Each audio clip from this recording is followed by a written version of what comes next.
हाँ, तो अपन ने इससे पिछली क्लास में अपन ने पढ़ लिया अपवर्तन किसे कहते हैं, अपवर्तन के नियम और अपवर्तन के उदाहरण। आज मैं आपको एक ऐसा टॉपिक समझाने वाला हूँ जिसका नाम है अपवर्तनांक, और जिसे इंग्लिश में अपन क्या कहते हैं, रिफ्रैक्टिव इंडेक्स। रिफ्रैक्टिव इंडेक्स यानी अपवर्तनांक बहुत सारे जो बच्चे हैं उनके समझ में नहीं आता, वो इसको रटते हैं। मैं आज आपको ऐसा तरीका समझाऊंगा कि आपके दिमाग में बिल्कुल ये फिट हो जाएगा कि अपवर्तनांक होता क्या है, बहुत ही आसान शब्दों में, बहुत ही सरल भाषा में।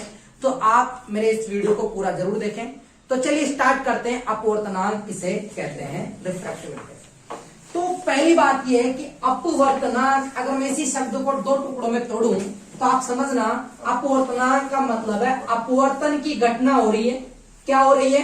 अपवर्तन की घटना। और इस अपवर्तन की घटना में, इस अपवर्तन की घटना का मतलब है कि प्रकाश की किरण एक माध्यम से दूसरे माध्यम में प्रवेश कर रही है। एक माध्यम से दूसरे माध्यम प्रवेश कर रही है तो उसका अपवर्तन हो रहा है। और अपवर्तन हो रहा है तो जैसे मान लीजिए वायु से प्रकाश की किरण जल के अंदर गई यानी पानी के अंदर गई, तो अपवर्तन का कितना अंक आया। अपवर्तनांक का मतलब अपवर्तन का अंक, अपवर्तन का अंक, अपवर्तन का अंक।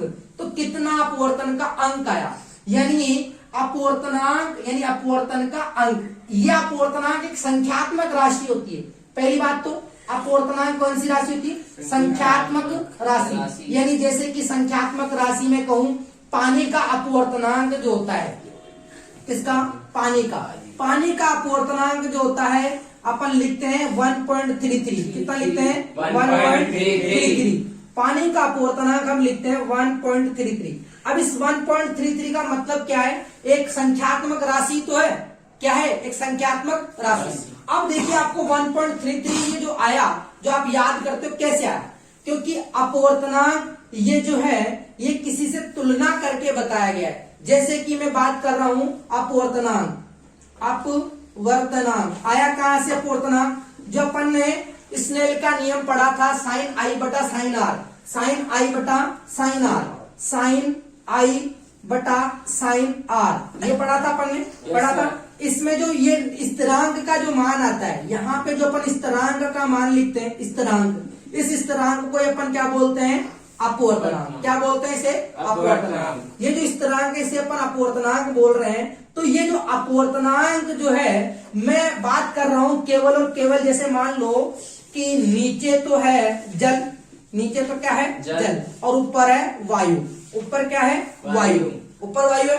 अब वायु में, या फिर अपन वायु की जगह बोल देते हैं निर्वात। क्या बोल देते हैं? निर्वात। यानी वायु या निर्वात में प्रकाश की चाल जो आ रही है, क्या आ रही है? प्रकाश की चाल।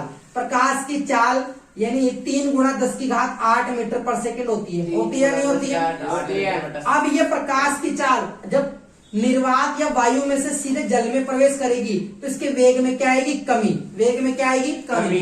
तो जैसे जल के अंदर प्रवेश करती है, जल में प्रवेश करती है, तो इसका वेग जो होता है वो 2.25 गुणा 10 की घात 8 मीटर पर सेकंड होता है। 2.25 गुणा 10 की घात 8 मीटर पर सेकंड हो जाए। तो निर्वात में तो कितना आया? निर्वात में तो कितना आया? 3 गुणा 10 की घात 8 मीटर पर सेकंड। और जल में कितना आया? 2.25 गुणा 10 की घात 8 मीटर पर सेकंड। ठीक है। अब ये अपन ने प्रकाश के वेग की बात करी कि निर्वात में तो इतना है और जल में इतना है।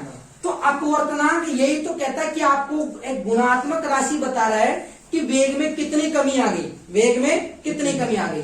तो देखिए, अगर मैं ऊपर लिखूं निर्वात में वेग, निर्वात में प्रकाश का वेग, किसका वेग? प्रकाश का वेग। निर्वात में प्रकाश का वेग बटा जल में प्रकाश का वेग, जल में प्रकाश का वेग। तो निर्वात में कितना आया? 3 गुणा 10 की घात 8 मीटर पर सेकेंड बटा जल में लगभग कितना आता है? 2.25 10 की घात 8। क्लियर? अब देखना, 10 की घात 8 से 10 की घात 8 कैंसिल हो गया। और मीटर पर सेकंड भी ऊपर था और नीचे भी मीटर पर सेकंड था। तो इस मात्रक से इस मात्रक को काट देंगे। कट गया मात्रक भी कट गया। तो यानी मात्रक से मात्रक कट गया, तो इसका मतलब है एक तो मात्रकहीन राशि है। कैसी राशि है? मात्रकहीन। तो अपवर्तनांक जो होती है वो मात्रकहीन राशि होती है, ये भी आपको याद करना है। अपवर्तनांक कैसी राशि होती है? मात्रकहीन। मात्रकहीन क्योंकि क्योंकि मात्रक कट गए ना आपस में, Yes, sir. कट गए, तो ये मात्रकहीन राशि है।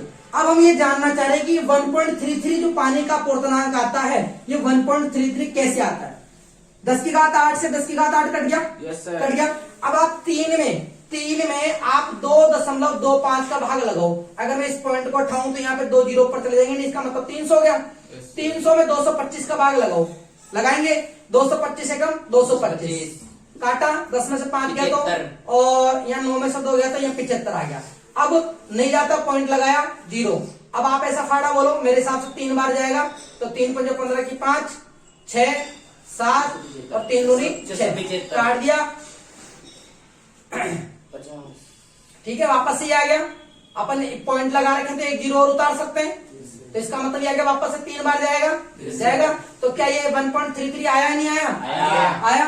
इसका मतलब पानी का अपूर्णांक 1.33 है। कैसे पता चला हमें पता चला कि भाई निर्वात में प्रकाश की चाल 3 गुणा 10 की घात 8 मीटर पर सेकंड होती है, तो पानी में जाएगी, क्योंकि एक माध्यम से दूसरे माध्यम में जाती है तो वेग में कमी आती है। तो वेग में कमी आई तो वेग कितना हो गया? 2.25 गुणा 10 की घात 8। हमने भाग लगा के देखा तो ये राशि आई। तो आप लोगों को एक टेबल दे रखी है एनसीईआरटी किताब के अंदर, वो टेबल इसी आधार पर बनाई हुई है, यानी तुलना की गई है निर्वात की। निर्वात में प्रकाश के वेग से किसी भी माध्यम में प्रकाश का वेग जैसे जा रहा है, जैसे मान लीजिए मैं कांच की बात करता हूँ, किसकी बात करता हूँ? कांच की बात करता हूँ। कांच का अपूर्णांक जो होता है, कांच का अपूर्णांक जो होता है, यानी वैसे तो ये सारे जो अपूर्णांक है इसको अपन निरपेक्ष अपूर्णांक बोलते हैं। कांच का अपवर्तनांक, कांच का अपूर्णांक होता है 1.5। कितना होता है? 1.5। अब आप सोचो कि 1.5 कैसे आया होगा। निर्वात में प्रकाश का वेग आपको पता है 3 गुणा 10 की घात 8 मीटर पर सेकंड होता है। Yes, sir. इसमें आप भाग लगाओ, कांच का अपूर्णांक निकाल रहे हैं, और कांच की जो स्पीड होती है, कांच में जब प्रकाश प्रवेश करता है तो उसकी स्पीड हो जाती है 2। कितनी हो जाती है? 2 गुणा 10 की घात 8, 2 गुणा 10 की घात 8। 10 की घात 8 से 10 की घात 8 कट, 3 में 2 का भाग लगाएंगे तो कितना आएगा? 1.5 आया नहीं आया? इसका मतलब आप एक नोटिस कर रहे होंगे कि अपन ने बटा में ये जो अपन ऊपर जो अंश में लिख रहे हैं वो 3 गुणा 10 की घात 8 लिख रहे हैं, यहाँ पर भी ये लिखेंगे।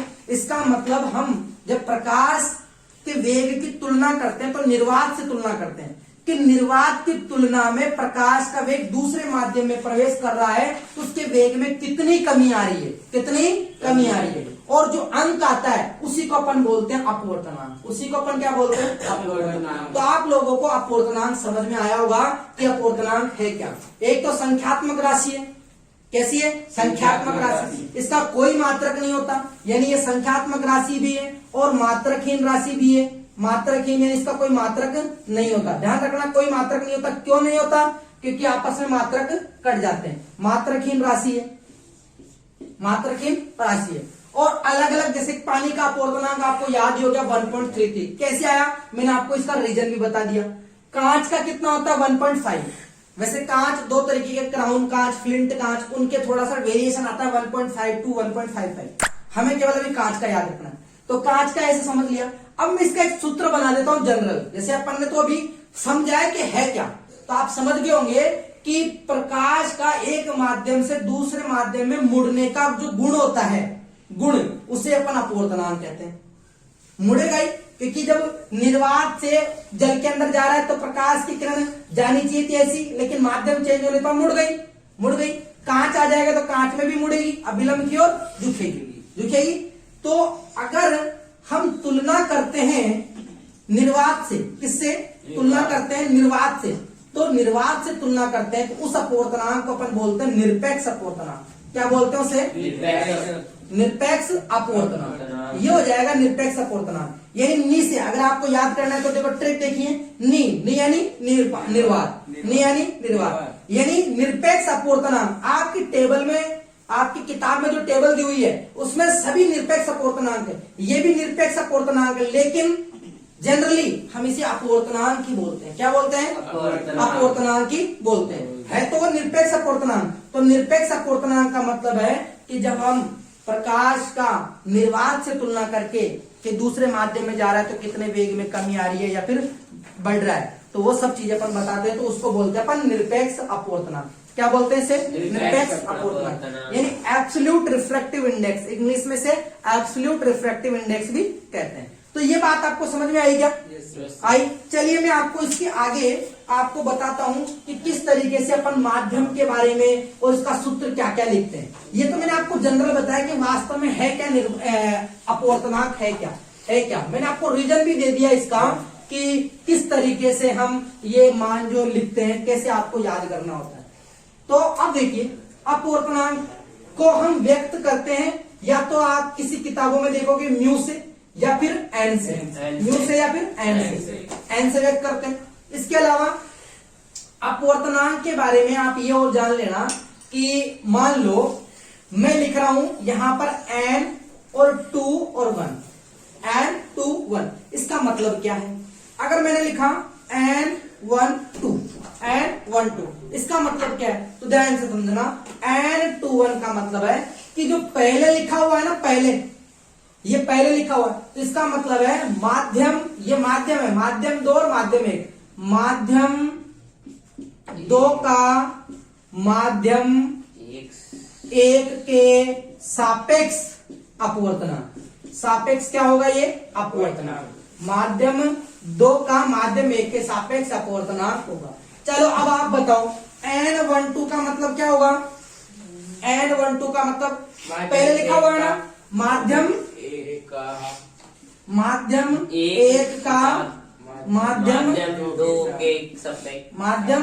2 के सापेक्ष अपवर्तनांक। तो यानी ये लिखना तो आपको आ गया कि अगर ऐसा लिखा हुआ आएगा तो उसका मतलब हम समझ जाएंगे कि माध्यम 1 2 और 2 1 का मतलब क्या है। अब देखना सूत्र लिखेंगे हम इसका, n21 कैसे लिख सकते हैं? n21, अगर ये n21 लिखा हुआ तो इसका मतलब है, इसका सूत्र हो गया n2 बटा n1, n2 बटा n1। और अगर n12 लिखा हुआ है तो इसका सूत्र हो जाएगा n1 बटा n2, n1 बटा n2। लेकिन अगर मैं ये कहूं कि अपवर्तनांक जो है वो वेग के व्युत्क्रमानुपाती होता है, वेग के क्या होता है? व्युत्क्रमानुपाती। अगर वेग, प्रकाश का वेग ज्यादा है तो अपवर्तनांक कम होगा। इसका मतलब क्या है? अगर वेग प्रकाश का वेग किसी माध्यम में जा रहा है, जैसे मान लीजिए जल में जा रहा है, कांच में जा रहा है, तो वेग अगर ज्यादा है ना तो अपवर्तनांक का मान क्या आएगा? कम। यानी अपवर्तनांक वेग के क्या होता है? व्युत्क्रमानुपाती। क्या होता है? व्युत्क्रमानुपाती। तो इसका मतलब है कि अगर मैं माध्यम 2 का अपवर्तनांक लिख रहा हूं तो यहाँ पर वेग आएगा माध्यम 1 का, किसका? माध्यम 1 का, और यहाँ पर वेग आएगा किसका? माध्यम 2 का। तो v1 बटा v2, v1 बटा v2 आ जाएगा। क्लियर? ठीक है। क्योंकि उल्टा यहाँ पर क्या आ जाएगा? यहाँ पर v2 बटा v1, क्योंकि उल्टा सिस्टम है। क्या सिस्टम है? उल्टा सिस्टम है। तो v2 बटा v1। समझ में आया? ठीक है। अगर मैं इसी को निरपेक्ष अपवर्तनांक के रूप में लिखना चाहूं, क्योंकि ये तो मेरे माध्यम हो गया, अब मान लो मैं इसी को ये लिख के बताऊं कि अगर शॉर्ट में मैं लिख दूं NGW, इसका मतलब क्या है? इसका मतलब क्या है? तो देखिए, G का मतलब है ग्लास, G का मतलब क्या है? ग्लास। W का मतलब है वाटर, W का मतलब क्या है? वाटर। ग्लास को अपन कहेंगे कांच, और वाटर को कहेंगे पानी। इसका मतलब ये हो गया कांच के सापेक्ष, नहीं, कांच का अपवर्तनांक पानी के सापेक्ष, कांच का अपवर्तनांक किसके सापेक्ष? पानी के सापेक्ष। यानी जो पहले लिखा है उसका तो अपन अपवर्तनांक निकाल रहे हैं, और जो बाद में लिखा हुआ है उसके सापेक्ष निकाल रहे हैं। क्या निकाल रहे हैं? उसके सापेक्ष। तो NGW को अपन लिख सकते हैं NG बटा NW, NG बटा NW। और वेग जस्ट इसका क्या करना है? उल्टा करना है। क्या करना पड़ेगा? उल्टा करना पड़ेगा। इस तरीके से हमने n21 और n12 ये भी लिखना सीखा। लेकिन जो आप टेबल देखते हो, जैसे कि मैंने अभी आपको बताया, उसमें आपने देखा था ऊपर अपन प्रकाश का वेग, निर्वात में प्रकाश का वेग लिख रहे थे। क्या लिख रहे थे? निर्वात में प्रकाश का वेग। तो इसका मतलब ऊपर क्या आने वाला? निर्वात में प्रकाश का वेग, और नीचे माध्यम में प्रकाश का वेग। तो अब एक निरपेक्ष अपवर्तनांक का सूत्र लिखने जा रहा हूं। ये तो अपन ने समझ लिया क्या होता है। अब मैं एक निरपेक्ष अपवर्तनांक का सूत्र लिखने जा रहा हूं कि वो क्या होता है। देखिए, निरपेक्ष अपवर्तनांक का सूत्र। निरपेक्ष अपवर्तनांक में मैंने आपको ट्रिक बताई कि आप लोगों को क्या लिखना है? निरपेक्ष यानी निर्वात, निरपेक्ष यानी निर्वात। और अपवर्तनांक के लिए अपन प्रतीक चिन्ह यूज करेंगे n बराबर जो होगा, n बराबर अपन यहाँ पे लिखते हैं निर्वात में। निर्वात देखिए एनसीईआरटी किताब में निर्वात की जगह वायु भी लिखा हुआ है, तो आप निर्वात या वायु में वायु में प्रकाश का वेग, निर्वात या वायु में प्रकाश का वेग बटा माध्यम में प्रकाश का वेग, माध्यम में प्रकाश का वेग। इस तरीके से हम एक निरपेक्ष अपवर्तनांक का सूत्र लिख सकते हैं। निर्वात में प्रकाश का वेग को अपन c लिखते हैं। क्या लिखते हैं? c, क्योंकि जब मैंने आपको शुरुआत का बताया था कि प्रकाश का वेग 3 × 10⁸ मीटर पर सेकंड होता है, तो 3 है a b c, तो c बराबर जो होता है 3 × 10⁸ मीटर पर सेकंड होता है ना। 3 × 10⁸ मीटर पर सेकंड। क्लियर? तो हम यहाँ पे लिखेंगे c, और माध्यम में प्रकाश के वेग को क्या लिखेंगे? v। माध्यम में प्रकाश के वेग को क्या लिखेंगे? v। तो अपवर्तनांक, निरपेक्ष अपवर्तनांक का सूत्र आ गया n बराबर c बटा v। n बराबर क्या आ गया? c बटा v। इसी के आधार पर जो आपकी टेबल, क्योंकि मैंने अभी जस्ट आपको बताया कि 1.33 कैसे आ रहा है, 1.5 कैसे आ रहा है, यानी 3 × 10⁸ में पानी, अगर मान लीजिए पानी में जा रही है प्रकाश की किरण जल में, तो जल में कम आएगी, और प्रकाश का वेग जल में 2.25 होता है। यानी आपको देखो प्रकाश का वेग भी याद हो गया कि जल में कितना होगा और कांच में कितना होगा। कांच में कितना होगा? 1.5। अपवर्तनांक बेटा हो तो पानी में तो होता है 2.25 × 10⁸, और क्योंकि 2.25 का भाग आप 3 में लगाओगे तभी 1.33 आएगा, और कांच का अपवर्तनांक होता है 1.5, तो आप 3 में 2 का भाग लगाओगे तभी तो आएगा ना। तो 3 × 10⁸ तो प्रकाश का वेग हो गया, और 2 × 10⁸ कांच में वेग हो गया। समझ में आया? आगे समझ में? इस तरीके से क्या आया? 1.5। तो सूत्र भी हम जान लिए, देखो n बराबर c बटा v होता है, n बराबर c बटा v। अगर मान लो मैं यहाँ पे लिख दूं n w, केवल क्या लिखा मैंने? n w। इसका मतलब है पानी के सापेक्ष अपवर्तनांक, पानी के सापेक्ष। n w बराबर c बटा w को मतलब वाटर, c बटा पानी में वेग, c बटा क्या आएगा? पानी में वेग। अगर मैं यहाँ पे n g लिख दूं तो इसका मतलब c बटा ग्लास, यानी कांच में पानी का वेग, कांच में